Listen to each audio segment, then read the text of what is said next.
Кыргызстанда бүгүнкү күнгө карата коронавирус жуктургандагы 21 жаңы учур катталып, 21 бейтап оорудан айыгып чыкты. Жаңы катталган 21 учурдун ичинен Бишкек шаарында 13, Ош облусунда 1, Нарын облусунда 6 жана Баткен облусунда 1 учур бар. Ал эми 10 адамдын абалы оор, анын ичинен 4-өө реанимацияда жатат. Ушуну менен жалпы коронавирус жуктуруп алгандардын саны өлкө боюнча 729 адамга жетти. Алардын ичинен 437 адам вирустан айыгып, ооруканадан чыгарылды. Өзгөчө абал режиминде 1-майдан тарта иштей турган тармактар тизмектелди. Өнөр жай жана өндүрүш чөйрөсү, энергетикалык өнөр жай, химиялык жана нефтегаз өнөр жайы, машина куруу, прибор жасоо жана электр техникалык өнөр жай, тоо-кен өнөр жайы, түстүү жана кара металлургия, текстилдик жана булгары бут кийим өнөр жайы, эмерек өнөр жайы, курулуш материалдарды өндүрүү, башка өнөр жай жана өндүрүш түрлөрү, курулуш тармагы, курулуш объектилери, сууга таза суу жабдуулары, ошондой эле каналдар, жолдор жана көпүрөлөр чөйрөсүндөгү подряддык иштер, кошо аткарылуучу жумуштар жана кызмат көрсөтүүлөр, транспорттук каражаттарды оңдоо жана тейлөө боюнча кызмат көрсөтүү чөйрөсү, техникалык тейлөө жана оңдоо, май алмаштыруу жана сырдоо, дөңгөлөктөрдү желимдөө жана түздөө, жууп тазалоо жана химиялык тазалоо, жеке жана мамлекеттик нотариустардын кызмат көрсөтүүлөрү, соода чөйрөсү, интернет дүкөндөр, товарларды жеткирүү, анын ичинде курьердик кызматты кошо, курулуш материалдарын дүңнөн сатуу жана жеткирүү, дүкөндөрдү кошпогондо, кеземелерди жана фурнитураларды дүңнөн сатуу жана жеткирүү, автотетиктер, велотетиктер, комплектөөчүлөр, май жана авто сырдоо дүкөндөрү, чач тараштар жана салондордун кызмат көрсөтүүлөрү, уюшулган таксомотордук кызматтар, 2ден ашык адам салбаганда, мындан сырткары фермерлерди колдоо үчүн айрым аймактарда мал базарлардын иштөөсүнө уруксат берилди. Шаарларда жана Бишкек, Ош, Токмок, Сокулуктагы эл көп топтолгон базарлар азырынча иштебейт. Европалык эмдөө жумалыгын алкагында Кыргызстанда 65 көчмө бригада аймактарды кыдырып эмдөө жүргүзөт. Бул тууралуу Республикалык иммунопрофилактика борборунун директору Гүлбара Ишенапысова билдирди. Анын айтымында карантинге байланыштуу пландуу эмдөө убактылуу токтотулган болчу. Февраль-апрель айларында кызамык менен кызылчага каршы төрөтүүлөрүндө ымыркайларды БЦЖ жана гепатитке каршы гана эмдөө жүрүп жатты. Эми бир жума аралыгында биз кызамык жана кызылча катталган облустарда ушул ооруларга каршы эмдөө жүргүзөбүз. Андан тышкары 2 жашка чейинки балдарыбызга пландык эмдөө болот деди ал. Кыргызстандагы эмдөө жумалыгына эмдөө боюнча глобалдык альянс жана дүйнөлүк саламаттык сактоо уюмунун жардамы менен жер-жерлерде түзүлгөн 65 көчмө бригада катышат. Жогорку кеңештин өнүгүү прогресс фракциясынын лидери Бакыт Төрөбаев президентти жана Жогорку кеңештин депутаттарын шайлоо жөнүндө конституциялык мыйзамга өзгөртүүлөрдү киргизүүнү демилгелеп жатат. Мыйзам долбоорунда депутаттыкка талапкерлердин тизмесин аныктоодо кесипкөйлүк квотасын киргизүү сунушталды. Ага ылайык талапкерлердин 10%-дан кем эмесин жогорку юридикалык, финансы экономикалык билими бар жана адистиги боюнча 15 жылдан кем эмес иштеген адамдар, илимдин кандидаты жана доктору даражасындагы окумуштуулар түзүшү керек. Алар депутаттыкка талапкерлердин тизмесинде алдыңкы 40 орундукта болушу шарт. Түндө коменданттык сааттын шартын бузган 73 жаран кармалды. Бул тууралуу Ички иштер министрлиги билдирет. Маалыматка ылайык алардын ичинен Бишкек шаары боюнча 47, Жалал-Абад шаары боюнча 2, Ош шаары боюнча 12, Нарын шаары 6, Ат Баш району боюнча 2, Сузак району боюнча 4. Ал эми Кара Суу жана Ноокат райондорунда тартип бузуулар катталган жок. Ош облусуна караштуу Алай, Өзгөн жана Каракулжа райондорундагы кооптуу аймактарда жашаган жарандарды убактылуу коопсуз жайга көчүрүү үчүн чатырлар тигилип жатат. Бул тууралуу Өзгөчө куралдар министрлиги билдирди. Жергиликтүү бийлик тигилген чатырларга жарандарды убактылуу көчүрүүгө тийиш. Ал эми жашоочуларды ар тараптуу камсыздоо райондук жарандык коргонуу кызматтарына жүктөлгөн.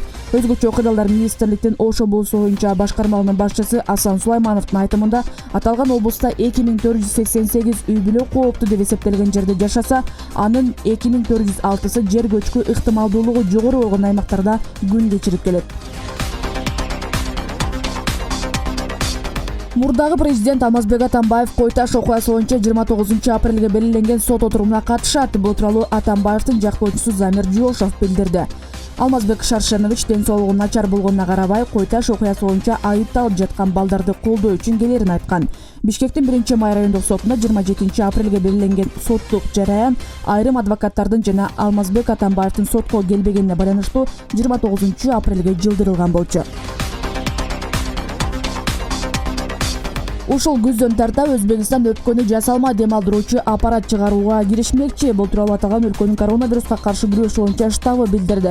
Аталган аппаратты чыгаруу боюнча өзбекстандык адистер, россиялык кесиптештери жана словакиялык компания менен биргеликте иш алып барууда. Азыркы тапта жасалма дем алдыруучу аппараттын прототиби, башкача айтканда сыноодон өткөрүлө турган үлгүсү даярдалып бүткөн. Тиешелүү сыноодон жана текшерүүдөн өткөндөн кийин аппараттар күз айынан тарта колдонууга чыгарылары күтүлүүдө.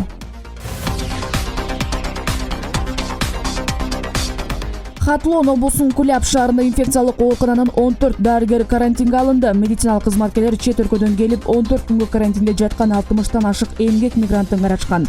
Карантин бүткөн соң мигранттар менен кошо медиктер да үйлөрүнө жөнөтүлгөн. Бирок 2 күндөн кийин ахалатчандар кайра карантинге алынды. Оорукананын башкы дарыгери 14 кызматкердин экөө пневмонияга чалдыкканын билдирди. Тажикстанда коронавирусту тестирлөө саламаттык сактоо министрлигинин лабораториясында гана жүргүзүлөт жана Дүйнөлүк саламаттык сактоо уюмунун талаптарына жооп берет. Бүгүнкү күнгө чейин 4100 тест жүргүзүлгөн. Алардын ичинен 800дөйү кайрадан текшерүүдөн өткөн. Тажикстанга жалпысынан Орусия, Кытай, Германиядан 46900 тест келген. Расмий түрдө Тажикстанда коронавирус жуктурган бир да учур каттала элек. Бийлик акыркы айда кайтыш болгон адамдар коронавирустан эмес, башка оорулардан көз жумганын түшүндүрүп жатат.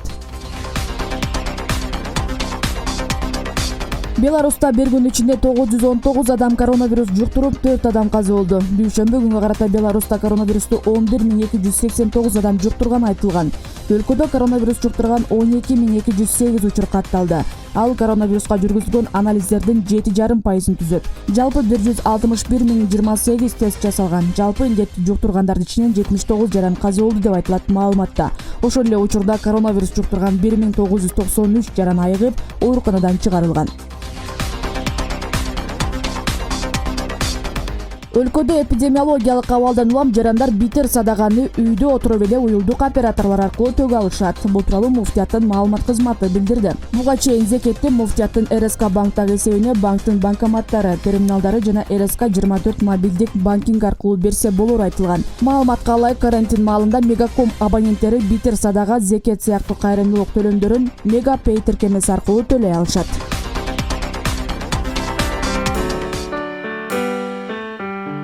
Бир канча жылдардан бери педагог болуп иштеген Мастура Шарипова 20-30 жылдык жолугушууларды баштан өткөргөн. Мектепти сагынып классташтар жолукту дегени менен ага ири суммадагы каражаттар сарпталып, кымбат баалуу белектер менен коштолоорун айтат. Мындай шан шөкөттү белгилөө бардык эле жерде активдүү жүрүп, айрым учурда чогулган каражаттар сол чөнтөккө кеткен учурлар да болгон. Мугалимдин сунушу эгерде жолугушуу орун алса, алар онлайн окутууга салым кошсо жакшы экенин айтууда. Белектердин мазмундары жыл өткөн сайын өзгөрүп атат. Эмне үчүн? Муну биз эч качан жашыра албайбыз. Анткени кээ бир учурларда бүтүрүүчүлөрдүн берген белектери, видеокамералары, микрофондору жана башка белектери жетекчилердин гана чөнтөгүнө кетип турган учур болгон да. Рас Кыргызстан боюнча ошончо 20 жылдыкты өткөрөм деген инсандар көкүрөгүн ачып бүгүн канчалаган үй бүлөлөр кыйынчылыкта турат. Биз күпүлдөп эле айрым учурда билим берүүнү аябай көтөрүп атабыз деп мактанып атабыз, бирок тереңирээк кирип айылдарга бара турган болсок, 6-7 баласы бар ата-энелер аябай бүгүн түйшүктө. Телефон талаш, телевизор талаш болуп атат. 25 май жолугушуу, коштошуу кечелери менен коштолсо, эми быйыл андай мүмкүнчүлүк болбойт. Тактап айтканда өзгөчө абалга байланыштуу мындай мастаптуу иш-чараларга 20-30 жылдык жолугушууларга тыюу салынды. Эгерде андай жагдай орун алса, оорунун тарап кетүү коркунучу бар. Мындай чечимди Нарын областынын коменданты да кабыл алды. Анда 1-5-9 май майрамдарында дагы чогулганга тыюу салынды. Такай буга биз көзөмөл жүргүзүп, жол бербейбиз. Ачык эле айтайын, бул жылы кое турасындагы эмки жылы 21 жылдыкта келип койбуз. Эгерде ушунчалык эле мектепке баягы адат болуп калган, традиция болуп калды. Мектепке кол сунуп жардам берип, колунан келишинче айрым үй салып берип, мектепке компьютер алып берип, жанагы кийинки муунга. Ошондой оюңуз болсо, анда дистанциялык режимде берип кое бересиз.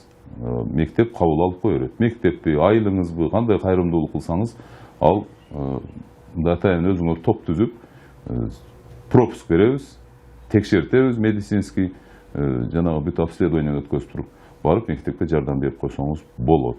20 жылдык мааракеге даярданып жаткандардын катарында журналист Гүлжан Ажиматова бар. Өзү окуган мектепке барууну эжеке агайларын сагынып турганын жашырбайт. Кырдаал орун алгандан бери кандай болот деген санаркоодо болуп жаткан. Коменданттын чечими алардын жолугушуусуна чекит койду. Бирок бүтүрүүчүлөр бир пикирге келип жолугуу мезгилин башка учурга жылдырышкан. Кырдаалдан сабак алган классташтары ресторанда кече өткөрүүдөн баш тартууну туура көрүшүүдө. Анын ордуна кайрымдуулук ишин тандашкан.